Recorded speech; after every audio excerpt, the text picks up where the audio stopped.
మరోపక్క national Herald కేసులో ED వైఖరికి నిరసనగా కాంగ్రెస్ నేడు దేశవ్యాప్త ఆందోళనలకు పిలుపునిచ్చింది.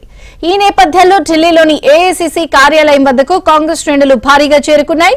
మోదీకి ఈడీకి వ్యతిరేకంగా కాంగ్రెస్ కార్యకర్తలు నినాదాలు చేస్తున్నారు.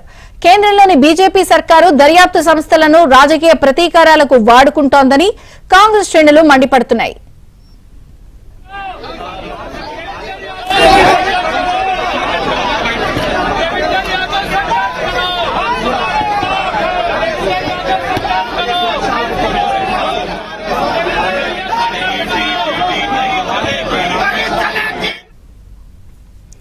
అయితే ఈడీ కార్యాలయాల ముందు ఆందోళనలకు కాంగ్రెస్ పిలుపునివ్వడంతో ఢిల్లీలోని ఏఐసీసీ కార్యాలయం ముందు భారీ భద్రత ఏర్పాట్లు చేశారు.